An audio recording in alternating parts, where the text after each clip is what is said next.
We are back on the Rational Boomer podcast. Hopefully, your day is going well. I'm currently in Savannah, Georgia. I'm sitting in a building next to the pool in kind of a lounge area. You can see all the books behind me. Haven't read any of them, but this is the one quiet spot I could find that people would leave me alone so I could record this podcast. Now, here's the deal: the audio sounds shittier, the video looks worse. Because I thought I had this figured out when I first started, but apparently not. The camera I'm having to use a little less than what I normally use back at home. The audio, I thought I had the mic thing worked out. So that didn't work out with my regular mic. So now I'm using the mic off the camera. That's pretty bullshit. It wouldn't be something I'd normally do with my background in recording. But you know what? This is better than what I did last time. And that was that I didn't record a goddamn thing. I couldn't get anything working. At least I had some options. And we're sitting here on Monday of what's going to be a pretty busy week, a pretty crazy week at that. We're hearing about a lot of things happening out there, some new information about Donald Trump and his people, and some sketchy shit that happened in Georgia. Of course, we're waiting for Fani Willis to come out with her indictments. And, as I've said many times before, and I'll say it again, I think when we see the indictments coming out and the evidence coming out from Fani Willis and more from Jack Smith, I think we're going to see a lot of things we didn't know about, a lot of things that we didn't expect. I think we might be surprised. We might even be horrified at some of the things that we're going to find out. But you know what? What do they say? The best disinfectant is sunlight. We've always had some serious issues in this country with our government, except it was always well covered. Then Donald Trump comes along and he leaves trails everywhere he goes, not only of evidence, but shit falling in from his diaper. So it's a different situation. We are in for quite a mess, quite a shit show this week. And I'm looking forward to it. It's about time some of this stuff gets exposed and Donald Trump starts getting some accountability. And I think today or this week will be the start of it. Now, as I understand it, Fani Willis is going to bring back the grand jury on Tuesday. They've got somebody who's going to testify, former lieutenant governor, I believe. And at that point, they could be sending out indictments as early as Tuesday. Probably will come later in the week. They'll do the testimony Tuesday, and then Wednesday or Thursday, they may come out with the indictments. Nonetheless, they are coming, and it's going to be fucking messy, really messy. Just wait till the first story I'm going to talk about on the show here. It's it's unbelievable that they tried to do it, and it's unbelievable that they didn't make a more serious effort at trying to cover it up. I mean, it's pure amateur hour with these motherfuckers. And thank God for that, because we can hold them accountable and hopefully punish them for their misdeeds, not only against the Democrats, but against this country and against all of us. All right, we're going to start things out with a couple of emails. These two emails come from the same person. You've heard about her before. She goes by the name Old Soul. Always enjoy hearing from her. Her first email says this: "Hey, Boomer, I'm catching up on the podcast. Linda did a great job, and I've been on auntie duty this last 4 days while my bro had hernia surgery." Well, that sounds like fun. I'm 42, and I had my daughter when I was 17, so it's been a while since I had a child full time. I just realized sleepovers and weekends are much easier than a full week. I'm officially counting days, 4 down, 3 to go. The tricks I used on my daughter don't work on my niece. Yeah, no shit. Time flies, and so do the strategies. My plan was to do tons of activities and tire her out. I'll give you one guess as to who got tired out first. Well, Old soul, I'm sure it was you. But remember, you're 42. Think of me and Grandma Boomer. We're 63. We went out to a park, my two sons and my granddaughter, and she's just moving constantly. I get where you're coming from. It is fucking tiring. Anyway, Old Soul goes on to say, I like how Judge Chutkan handled Trump, but while babysitting, I realized Judge Chutkan had to treat Trump like a child. If you keep trying this case in public, I'm going to speed up the trial, which I think was an absolutely brilliant move. It's just like when I told my niece, if you don't take your bath, I'm sending you to bed early. The difference is my niece is 9, Trump is 77, and your niece is probably a lot smarter. I didn't see this coming, but it actually worked. My niece gladly took her bath. I threatened an early bedtime, and we haven't had a peep out of Trump since being threatened with a speedy trial. I don't know how long it'll last because Trump has little to no impulse control, but it's almost a full day and hasn't been up to his old tricks. Can you believe one woman did something in one day that the entire Republican Party hasn't been able to do in almost 8 years? She got Trump to shut up. Trump's silence may be temporary, but he's definitely more afraid of Judge Chutkan than he is the entire Republican Party. How crazy is that? Thanks for all you do, Old Soul. I saw something in passing. I don't know exactly what happened with this, but I saw that Donald Trump may have been trying to game the situation as far as talking about uh, Judge Chutkan, keeping his mouth shut. As I understand, he retruthed something somebody else said about Judge Chutkan. Now, I only heard it in passing, so I don't know all the details. But if that is true, this dumb motherfucker doesn't realize he is violating the order of protection.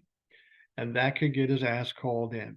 That's the problem with Donald Trump. He's just too stupid to know any fucking better. He will do things and try to think he's slick, and when he does, he's going to get caught. And ultimately, Judge Chutkan is not going to tolerate the bullshit. And I'm glad to see it. Here's the other thing you got to consider, though. The other thing is that while he has an order of protection with Jack Smith's and Judge Chutkan's cases, he doesn't have an order of protection with Fani Willis. So what you can probably expect, now that there's some new evidence that was brought to light and the indictments are coming this week, he's going to start talking some serious shit about Fani Willis. Now, of course, he already said that she slept with a gang member, which is absolutely ridiculous, absolutely outrageous. There is no proof of it. She told him, you either have proof here on Thursday, or we're throwing that on the fucking pile too. We're going to charge you with something there, with trying to intimidate a prosecutor. So Donnie fucked up again. He didn't come up with any evidence. And he's been relatively quiet, but he has been starting to say some things about Georgia and Fani Willis now that this new evidence has come out, and we'll talk about that in a moment. I have the second email from Old Soul. Hey, Boomer, I know another email, but I'm able to catch up while my mother is babysitting my niece for a couple of hours. I'm the babysitter that needed a babysitter. Did you see House Oversight Committee member Jamie Raskin will now issue a report detailing the millions of dollars Trump and his family pocketed from foreign governments and entities during the Trump presidency?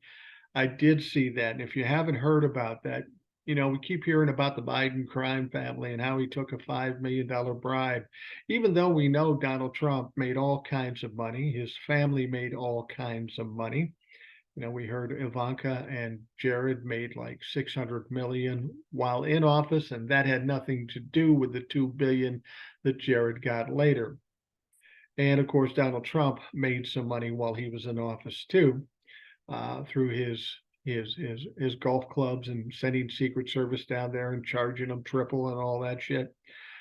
Well, apparently Jamie Raskin has had enough of the Trump-fucks trying to pin something on Joe Biden without any evidence. So he said, fuck that shit. I'm going to get you a list, I think next week, that shows you all the money that Donald Trump made, who he made it from, and how he made it. What was the reason he got the money? And I think this is making Donnie a little nervous. He's big on keeping things undercover, but Jamie Raskin is going to blow the lid off this motherfucker. And it'll be interesting to see what Republicans say when they find out just how much money he grifted while he was in office. Now, Old Soul goes on to say, I know we've been waiting for the Democrats to do this. Don't just sit there and take the high road, fight back. Republicans want to lie and say that Biden took $5 million bribe. Well, they may want to come up with a bigger lie, because the $5 million lie is going to look like a welfare check compared to what Trump and his family took. Agreed. It seems like the committee has proof, Raskin said. And I can't imagine Raskin coming out with a list without proof. I mean, if he came out the list without proof, then he would be a Republican, right? Now, he definitely has some proof, and I have a feeling it's going to be pretty damning proof at that. Raskin said, quote, every dollar will be documented in detail to contrast that with Comer's fake no-show whistleblowers, missing tapes, hearsay, rumors, and other evidence that always seem to go missing when the time comes to present it, end quote. I've seen Democrats shredding Republicans hearing after hearing after hearing. Doesn't feel like a fair fight. House Democrats are just running all over them, and that's true. Can you imagine what's going to be in this report? I can't fucking imagine. I was thinking about what we know, like Jared's $2 billion deal with the Saudis. Imagine what we don't know. This won't be like the Republicans do all the talk and speculation, but zero evidence. I think there's going to be some major receipts dropped for Democrats. In your podcast the other day, you talked about the Federalist Society saying Trump isn't qualified to be president based on the 14th Amendment. Do you think they got a whiff of this? Are they trying to give Republicans an excuse to ditch Trump before the report goes public? Or is it simple they know Trump isn't a winning ticket? What will Republicans do? Double down on Trump or distance themselves? This is all very interesting. Just wanted to hear your thoughts. Thanks, Boomer, Old Soul. Well, I'll be honest with you. I personally thought they would have given up on Donald Trump after he lost the election and Joe Biden was inaugurated. And I was fucking wrong about that. They stuck with him. And for the life of me, I can't understand why they stuck with him. It makes no goddamn sense. I mean, Donald Trump is a loser. Everything he's done since 2016 has lost. All his endorsees have lost. All his everything he's done is lost. He lost in 2020 by 7 million votes. And the way it's going, he could lose by 10 or 12 million votes by the time 2024 comes along, if he is, in fact, the candidate. Personally, I don't think the Democrats care if they dump him or not. I think Donald Trump is such an anchor on the Republican Party that they're happy to have him there. And they know that if Donald Trump is the candidate against Joe Biden, it's a no-brainer. Joe will kick Donald Trump's ass. There's no question about it. Now, I don't think they're worried overall, because the second heir apparent, Ron DeSantis, that goofy fuck. Did you hear he went out to the state fair in Iowa? Donald Trump was there too. I don't think they met up. That'll come during the debate next week or whenever the hell that's coming, if Donald Trump shows up.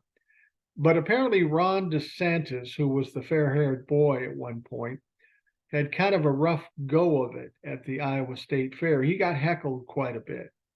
A lot of people talking shit about Ron DeSantis. You had all the Democrats, of course. You had all the people that hated Donald Trump. But you had all the people that loved Donald Trump, too. They see him as a threat to Donald Trump, so they started talking shit to Ron DeSantis. Now, I don't know how he reacted to it. I'm sure not very well. But this is going to get to him eventually. He is a deeply insecure man, and that's why he's narcissistic, much the same as Donald Trump. So at some point, he is going to lose his shit. He's going to say or do something crazy. And that's why I firmly believe that when it comes to the debates, that might be the end for Ron DeSantis. If Donald Trump is going to be there, he doesn't care about the people with 2 and 3%. He's going to go after Ron DeSantis. And as dumb as Donald Trump is, he'll wipe the floor with Ron DeSantis. Now, the other people, if Donald Trump isn't there, Chris Christie will probably tear him to shreds. All the other ones will see him as the main threat, and they will go after him too. The key is, how will he react to that? Well, if history tells us anything, he doesn't act real well to criticism or heckling. And when he doesn't, he's going to end up looking weaker than he already does. And like I say, this may be the demise of Ron DeSantis. He's not a good candidate, never was a good candidate. As I say, the Republicans saw a guy who kind of talked like Donald Trump, presumably without the baggage, just latched onto him. They didn't vet him at all. They didn't look at it. They just grabbed the first guy, and that's how Republicans react. It's all reactionary. It's all emotions. If not Donald Trump, then Ron DeSantis. The only problem is neither Ron DeSantis or Donald Trump will be the nominee for the presidency. People keep saying, oh, it's going to be Chris Christie. Yeah, I know Chris Christie is loud. He's kind of a bully. He's kind of going the same way that Donald Trump did.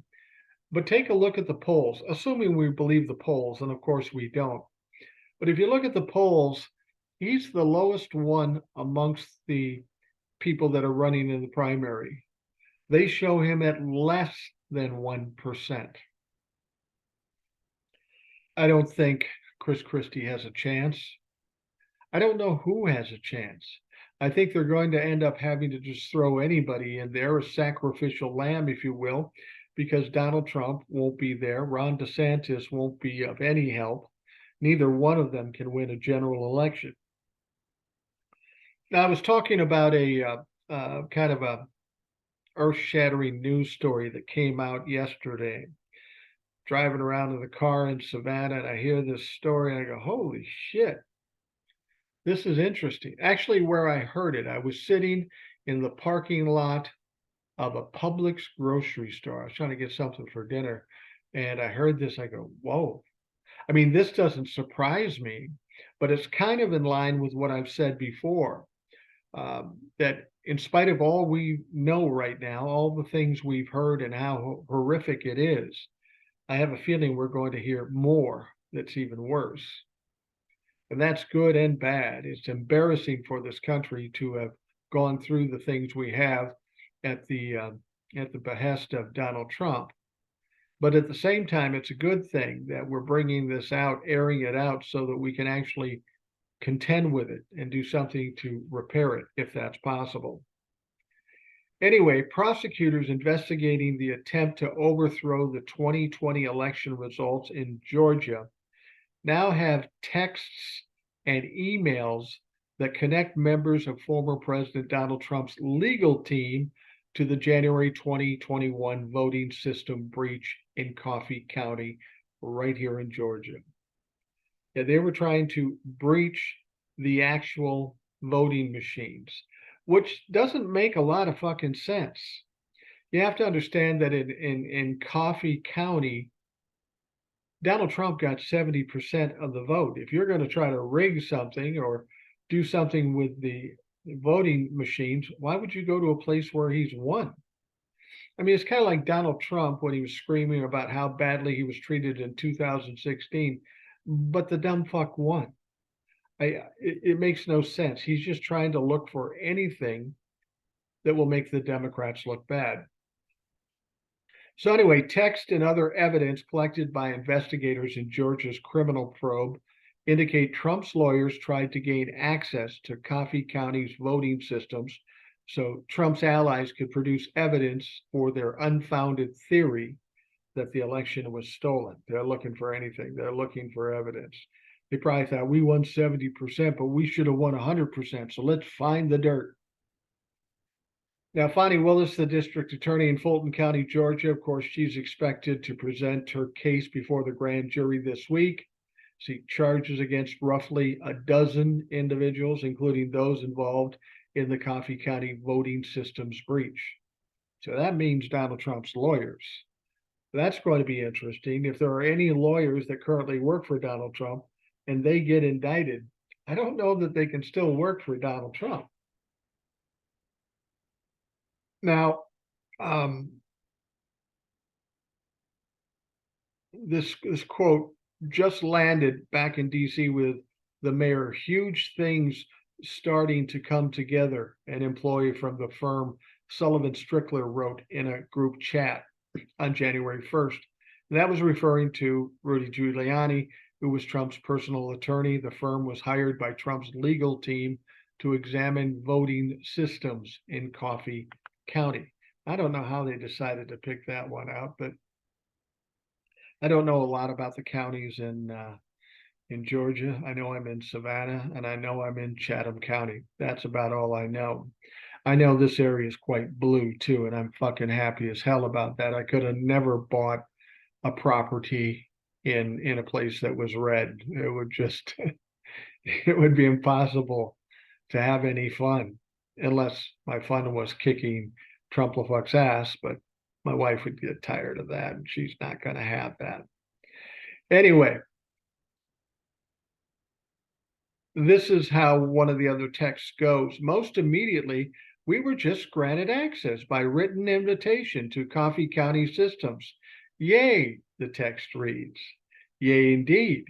Yay, that's fucking illegal. And now that Fonnie Willis knows about it, you're up a creek, motherfucker. Now, video footage unearthed last year showed Kathy Latham, a GOP county official who posed as a fake elector for Trump, and two others as they entered Coffee County's elections office on January 7th, the day after January 6th, which was the same day voting machines were breached there. Well, isn't that coincidental? A little quinky dink, as I had a teacher once back in middle school or junior high school at the time would say. Kind of hokey, but it is terribly coincidental, isn't it? Now, a former Trump official testified under oath during last year's hearings by the House committee investigating the events that Trump and others discussed plans to access voting systems in Georgia. At least one meeting happened in the Oval Office with Trump present. That was on December 18th, 2020, the official said.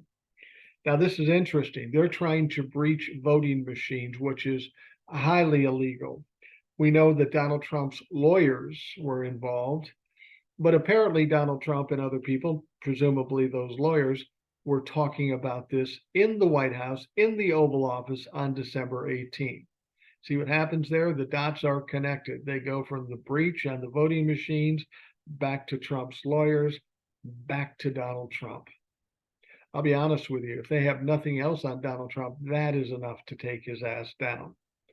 And that's what I'm saying. You know, we get all these things that are coming out, but I think we're going to see a lot worse, a lot worse. Now, 6 days before Trump's team gained access to the voting machine systems, Misty Hampton, who was then a Coffee County local elections official, wrote a written invitation that was sent to Trump's lawyers. Now, see, here's the problem. Not only is Donald Trump in trouble, not only is Donald Trump's lawyers in trouble, but this bitch doing this. She should know better if she was an election official. Now, Willis has been investigating whether Trump and his associates attempted to overturn the results of 2020 presidential election in Georgia, where voters picked President Joe Biden by a narrow margin. She's expected to present her case to Georgia grand jury, which will likely weigh charges that could lead to Trump's fourth criminal indictment. And to be perfectly honest with you, with some of these things, it may also affect the 14th Amendment, which would ultimately preclude Donnie Trump for running for office. Now, it's interesting. We were talking about Judge Chutkin earlier and how she has the order of protection. Now, of course, Fani Willis doesn't have an order of protection because she doesn't have indictments yet. So that's why I'm presuming that Donald Trump will be talking shit about Fani Willis. But there's a problem there where Judge Chutkin might even come in still if he keeps talking shit about the Georgia situation. You see, there's a lot of overlap between Jack Smith's case with Fani Willis's case.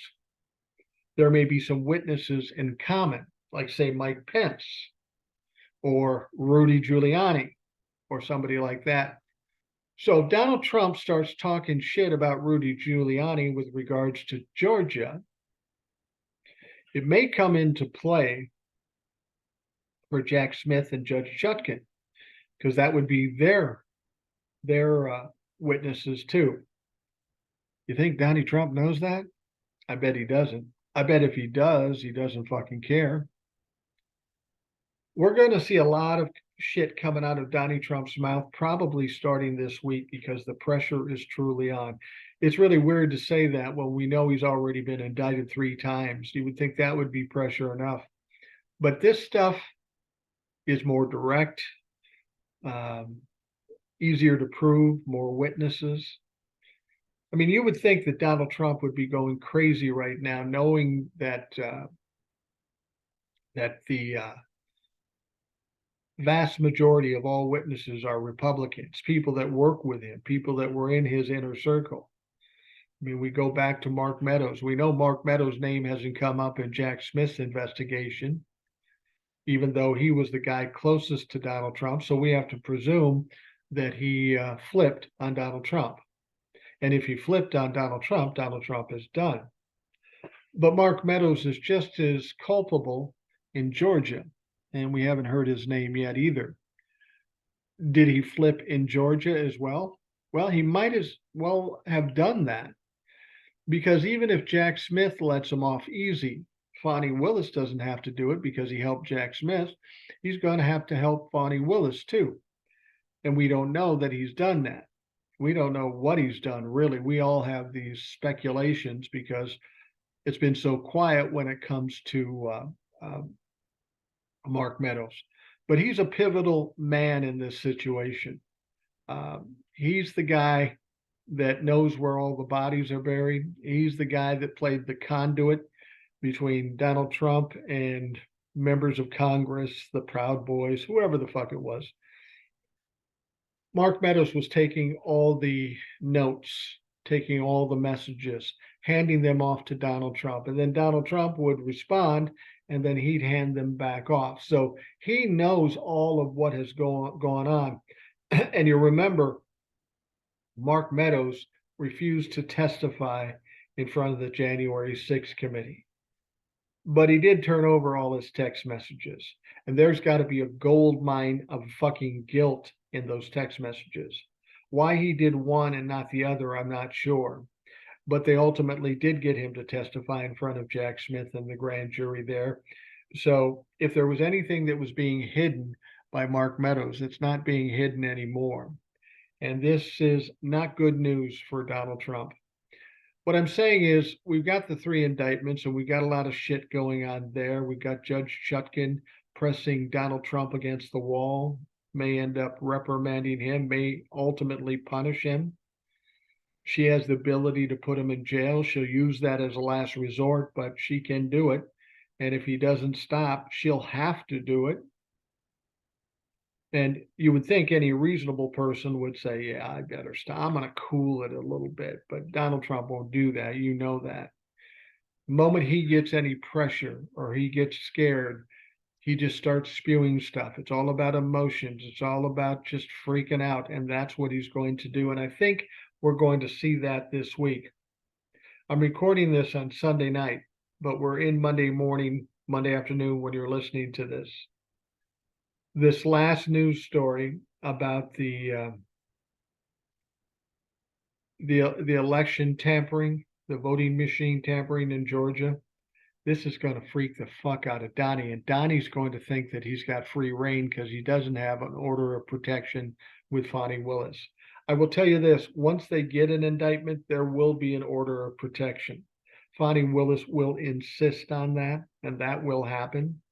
But until then, you will see Donald Trump freak the fuck out. This week is going to be crazy as you're going through the week. Donald Trump is not going to be in a good mood. He's going to be pretty nervous, and he's going to be saying a lot of shit. His intention is to incite people so that they can fight for him. Unfortunately, what we've seen up to now, that's not working. It's not working. It's not going to work. And we'll see what Donald Trump does at that point. All right.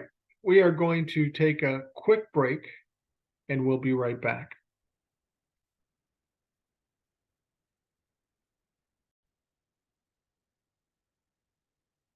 We are back on the Rational Boomer podcast, recording this shit show on a wing and a prayer.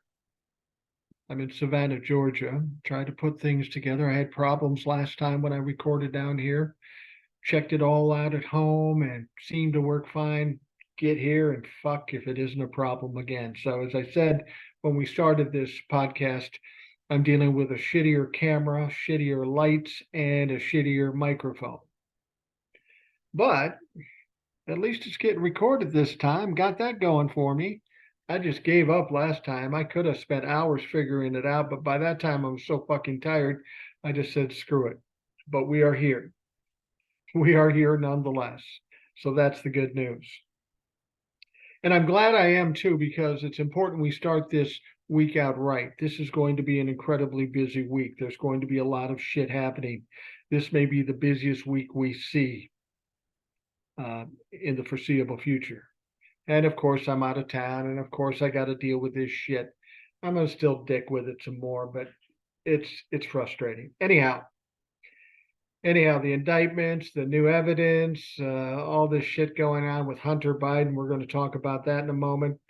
Republicans are just absolutely apoplectic because Merrick Garland appointed a special counsel to investigate Hunter Biden, which is weird because that's what they've been asking for so long. Well, we'll talk about that in a moment. But needless to say, with some of the things that are going on, Donald Trump is getting some shit, maybe getting a tougher time from the media. Now, he has a tendency to talk over people and ignore people and do stuff like that. And I suspect he'll do more of that. But former President Trump went after a reporter for a wise guy question. Sounds like a Donald Trump phrase.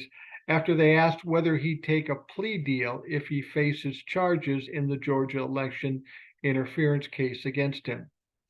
Now, in the comments to a reporter in Iowa, Trump said he'd never take a plea deal as state prosecutors reportedly look at the present case or present the case to the grand jury. And I said this before, Donald Trump said he would never plead out because that would require him to be guilty.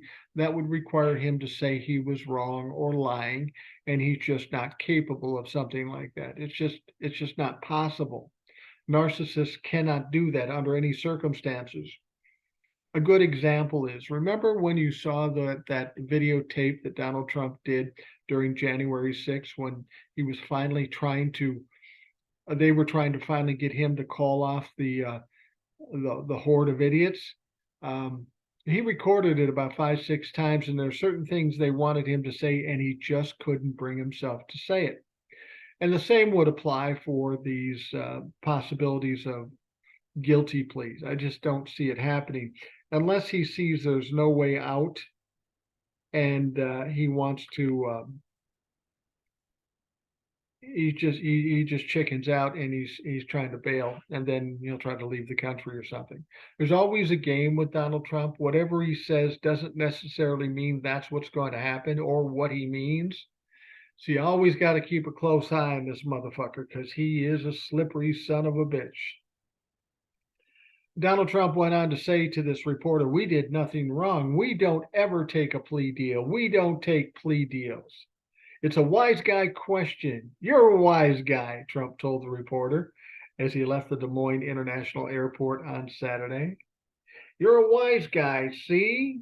Donald Trump can't even use the vernacular of this particular century. We don't take plea deals because I did nothing wrong. It's called election interference. You know what that is? He continued. Now, Fulton County District Attorney Fani Willis, of course, investigating all the shit down in Georgia, and we've talked about that. Uh, it's not looking good for Donald Trump. Donald Trump's in some serious trouble, and so he's probably pretty nervous about it. He doesn't need the media to remind him, but when they do, he gets a little owly, I guess. He gets mad. An indictment by Georgia could hand Trump the fourth indictment against him and multiple charges. He's at like 78 charges right now, which is in itself insurmountable.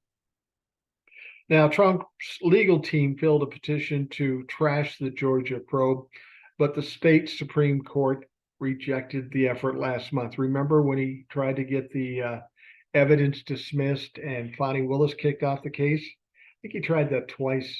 Didn't work either time because they had no evidence. They had no reason behind it. It's kind of like when Donald Trump talks about not getting a fair trial in Washington, D.C. Why does he say that? Well, he says it because it's a fair and decent judge. And the only way he can get a fair trial in his mind is if that judge and that court is friendly to him. If they're not friendly to him, then it's not fair. And I'm sorry, that's not the way it works. I always loved how Donald Trump would call people out and say, "Oh, he's always hated Trump." Like that's a fucking bad thing. We all hate Donald Trump, and there's a good reason for hating Donald Trump. That's not a bad thing as far as I'm concerned. Now, Trump also criticized Willis in a recent campaign ad, a move the district attorney called her staff to ignore. On Saturday, Trump pointed a finger at President Joe Biden as the cause of the indictments this year before claiming the Democrat can't even put two sentences together. He said that about Joe Biden. This is Joe Biden because he can't win the election by himself. He can't win the election based on votes.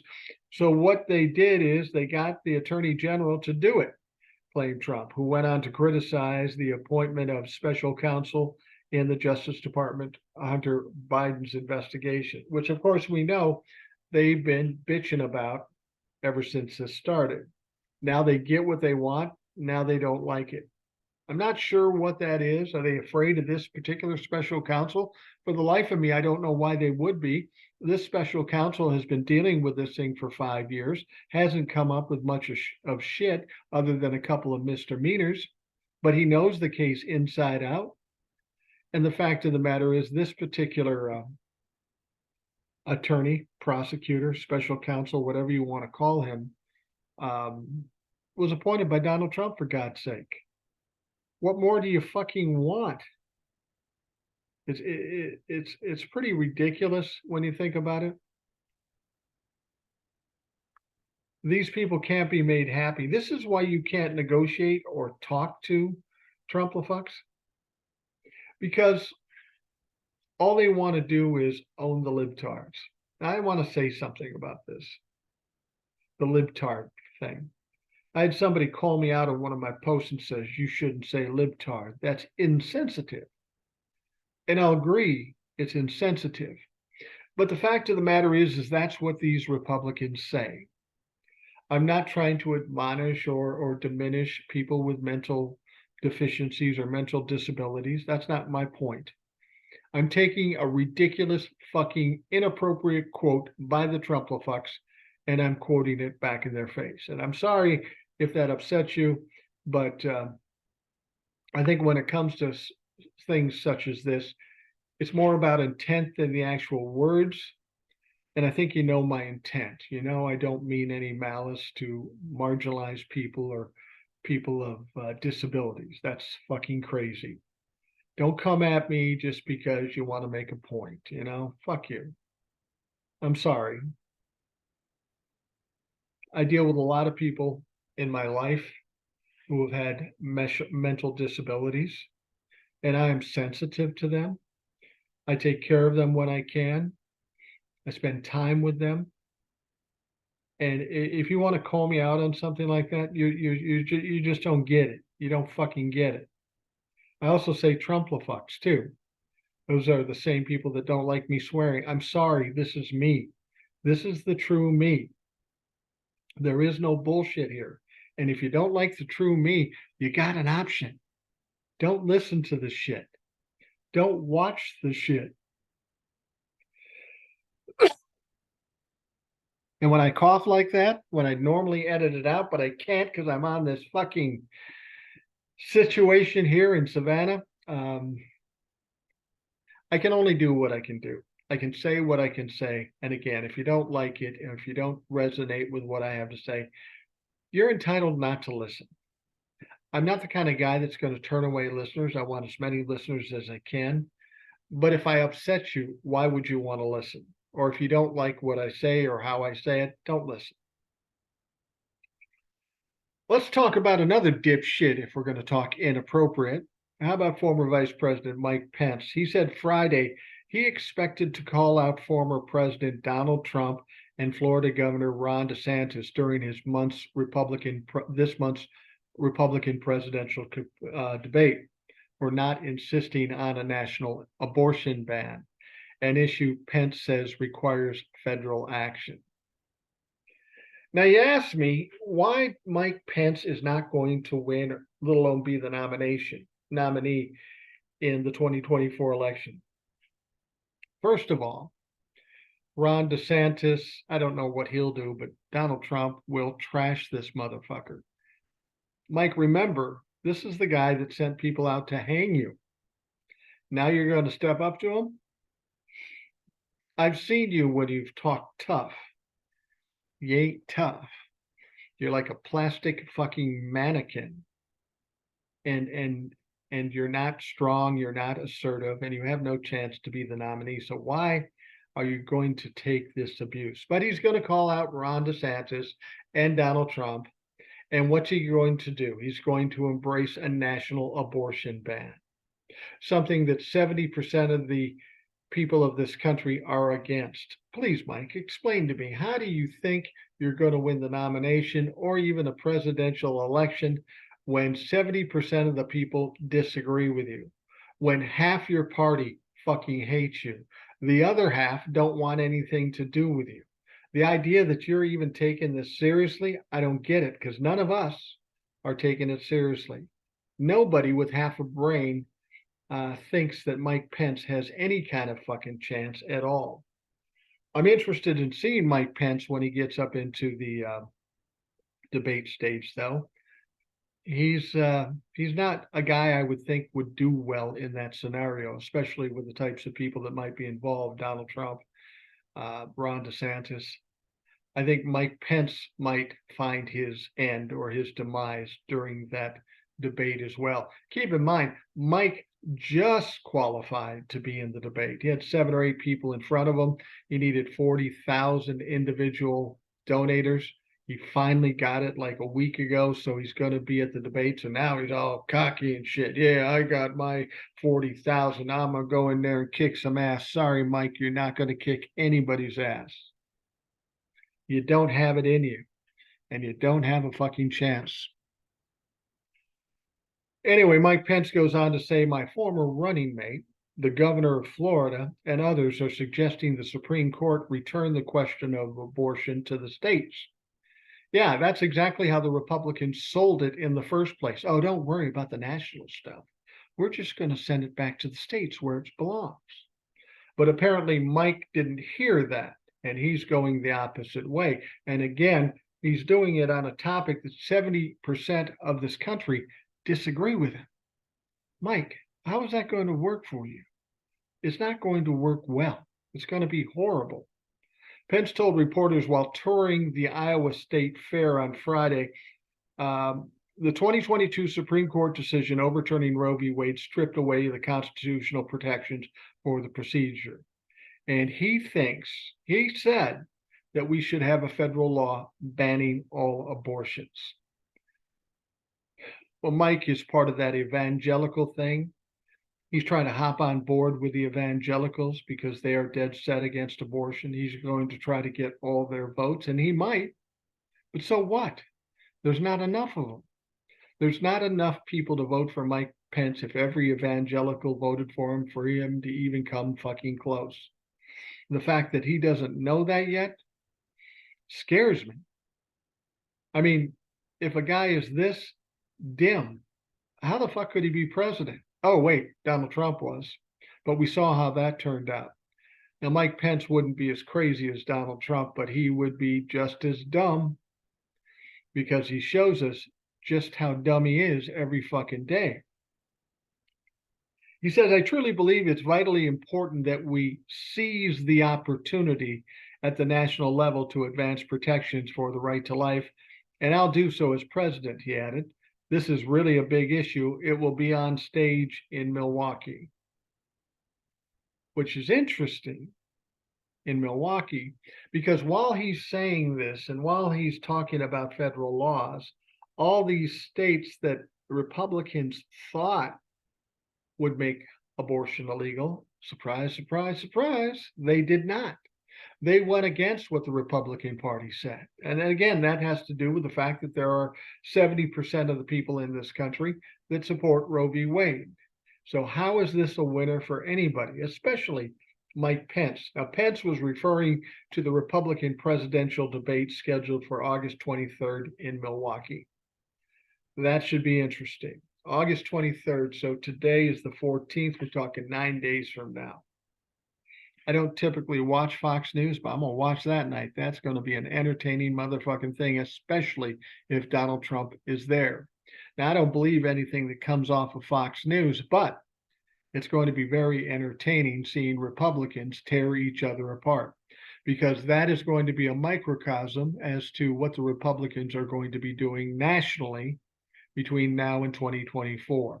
They aren't going to have time to go after the Democrats because they're going to be going after themselves, fighting for this coveted presidential nominee for the Republican Party.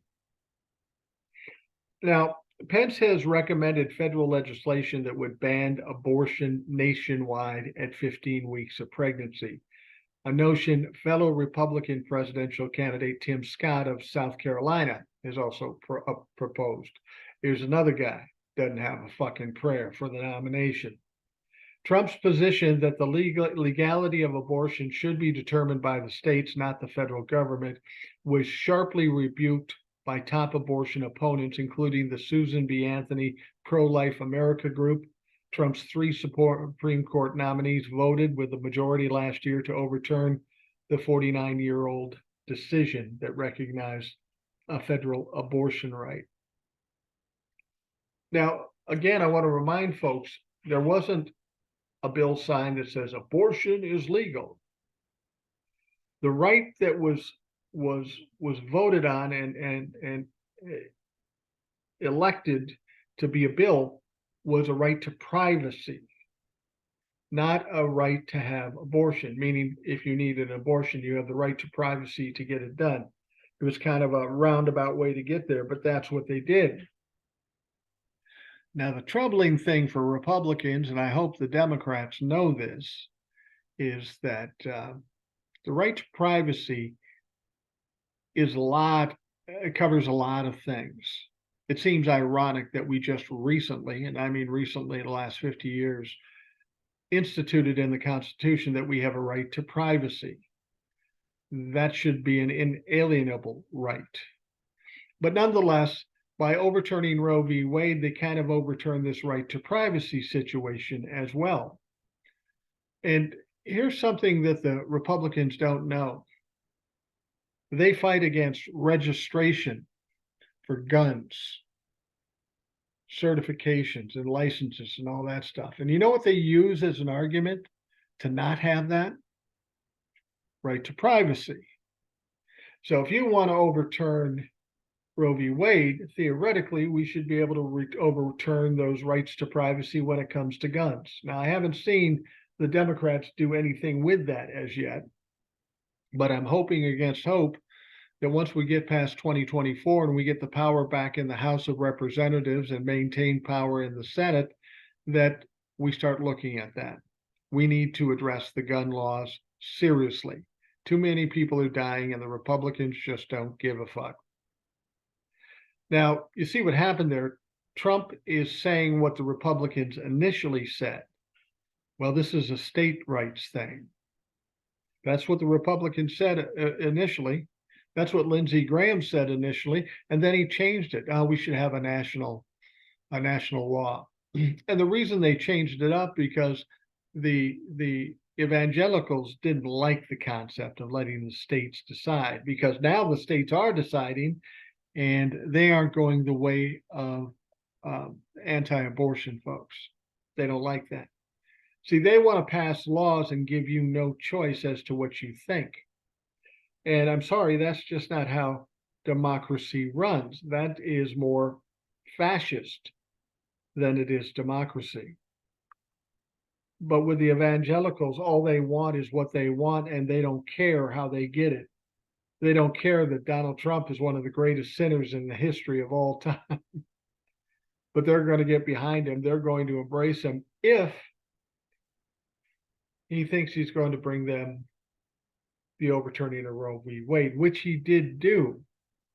But now he's pissed off the evangelicals again because he says it's now states' rights. So Mike Pence sticks his sniffer in there and says, oh yeah, I agree with you evangelicals. I'm an evangelical. We should have a national law against abortion rights. Well, that's well and good, but if the vast majority of the people in this country disagree with you, how do you settle that? How do you work that out? Makes no fucking sense. Tells me you're not about democracy. You're about pushing your beliefs on other people. And I tell you what, people in this country will push back. And you know how they push back? When they go to the voting booths. Recall 2022 and that red wave that was supposed to be coming. The vast majority of the people in this country did push back, and they did not vote Republican because they were tired of the bullshit you're pulling. Why you continue to do it, I have no fucking idea. Anyway, we were talking about Hunter Biden before. He was going to plead out. That fell through. Then they hired a special counsel. Republicans for months and months and months have said, why doesn't he hire a special counsel? He should hire a special counsel. They were crying and whining about it. So Merrick Garland does that, hires a special counsel. So you would think the Republicans would be happy, but they are not. They are even more upset. Oh, this special counsel is just going to whitewash what Hunter Biden did. And that's the thing that always confuses me, is because Hunter Biden's situation has been investigated for 5 years, half of that time under the Trump administration, the Trump FBI, and the Trump DOJ. You'd think they would back off of this after they failed so many times and been embarrassed so many times, maybe try something different, but apparently they don't have anything fucking different. So they're sticking hard with this one. Apparently, Newsmax host Eric Bolling expressed his fury over the appointment of David Weiss as special counsel in the Hunter Biden criminal probe, calling it a blatant cover-up, and more in a livid diatribe to open his show. Now, understand that first paragraph, the first thing I said there, is contradictory. The name of the media source is Newsmax. The host is Eric Bolling. Now, if we're talking about journalism, journalism is to be objective, to just give the news and let people decide what they think.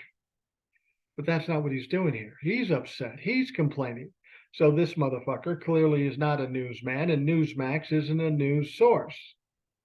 On Friday, attorney Merrick Garland announced that he was elevating Weiss's role from special prosecutor to special counsel overseeing the Hunter Biden investigation, a move which infuriated not just Bowling, but a number of Republicans for a variety of reasons, which they've been sharing endlessly on social media.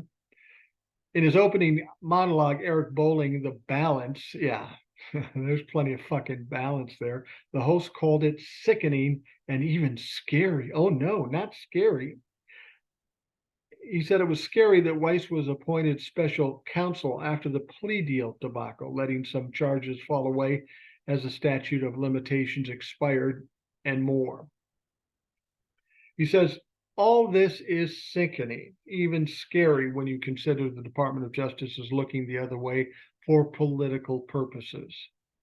In the nearly 12-minute opening, Bowling showed clips from the IRS whistleblower hearing in Capitol Hill, in addition to the quote and the clips from key figures, including Representative James Comer, with whom he spoke moments later, leading up to his conclusion that the appointment is a blatant cover-up at worst, and that the Bidens are showing their desperation with the move. Are you ticked off? Are you done yet? Because I am. I'm livid, he said. This is our justice system out the door. Have you lost trust in them? Well, I have. Oh, how dramatic is that? The interesting thing is this is what they always do. They talk about situations with Hunter and Joe Biden as if something actually happened. But in all these years and all these months, they have yet to show one shred of evidence. But at the same time, they will say then Joe Biden is prosecuting Donald Trump because he wants to take Donald Trump out of the election because he's afraid. I don't understand how Joe Biden is afraid of Donald Trump. He beat Donald Trump by 7 million votes. Donald Trump has done nothing to advance his cause, get more support, or get more votes. I would think if I'm Joe Biden, I would love to have Donald Trump as my opponent because I know I will kick his ass. This kind of goes back to what I've said before. One of the reasons we have the divisiveness, you're probably wondering why I'm wiping my face, because I'm sitting in a room that isn't air conditioned, and this is fucking Georgia. And it was like 95 degrees and just oppressive heat. I'm not bitching, because I always bitch about the cold, but it's a little hot. And in this room, when you're trying to talk for an hour, it gets a little muggy. And I have a feeling I'm going to need to take a shower before I go to bed this time around. But Newsmax and Fox News, they're all upset about this shit. They don't know what to say. And part of me has always thought that one of the reasons they're doing this is because they needed that as a talking point going into the 2024 election. And now they don't have it. They got exactly what they asked for. And now they got to come up with something else. But as we know, they have nothing. They have nothing at all.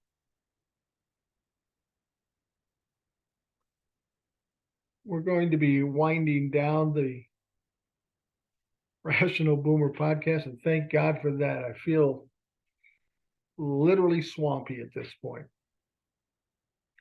But I want to bring something up with Mike Pence again, because I think Mike Pence is going to be a witness for Jack Smith when it comes to the January 6th stuff. But Mike Pence is still being kind of a pussy. He's not talking about some stuff. Now, former Vice President Mike Pence gave NBC's Chuck Todd an evasive response when asked if White House officials in the Trump administration told him about the false elector scheme to overturn the election before the January 6th Capitol riot.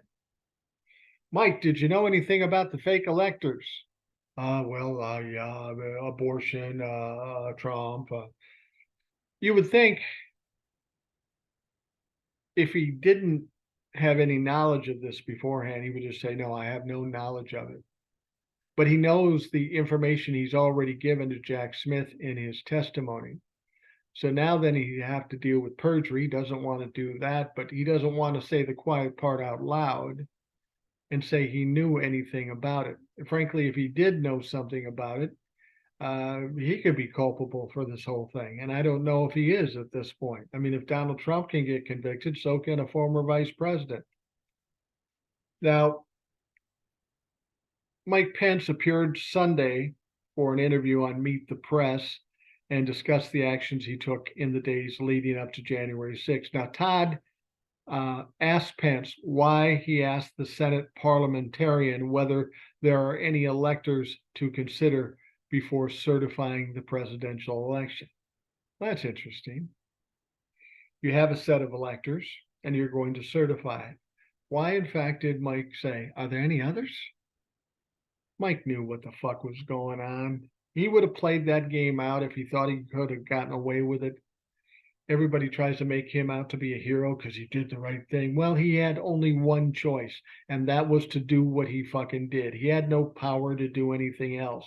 And if he tried to do something else, he'd be under indictment right now as well. Mike Pence said, I did ask the parliamentarian very directly, Chuck. I asked her because I was hearing rumors. I was reading in the newspaper that there were alternate electors. I asked her point blank, Pence claimed. Now, Todd followed up by asking whether any officials of the White House told him about the fake electors plot. Seems like a simple question, doesn't it? Did you hear about this? I'd be surprised if he didn't. Pence added that his conversation with Senate parliamentarian occurred 3 days before the certification and had only heard rumors about alternate electors in the press, but could not recall if anybody in the White House told him about this. You don't think Donald Trump told you? The motherfucker wanted you not to certify these things. He wanted you to turn it back to the state. When he knew you couldn't do it or you wouldn't do it, then he had to come up with another option, the fake electors. So he needed you again to step up and take another angle at this. He was trying to make it easier for Mike Pence to do his bidding. And frankly, if Mike Pence didn't understand that, he's a fucking imbecile.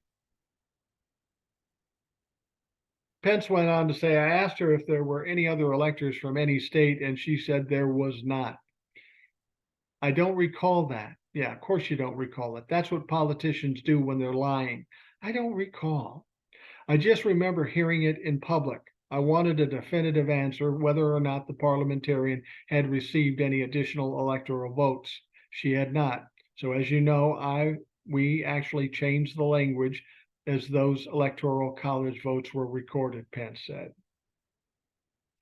See, this is the thing about Mike Pence. He wants you to believe that he was brave and he did the right thing. But leading up to January 6th, where he did certify the electoral votes or electoral count, he checked with probably 4 or 5 people trying to figure out a way to do what Donald Trump wanted. Now, Donald Trump told him he could do certain things, and Mike Pence says, well, I checked around to see if that was true. Well, Mike, you're a former governor.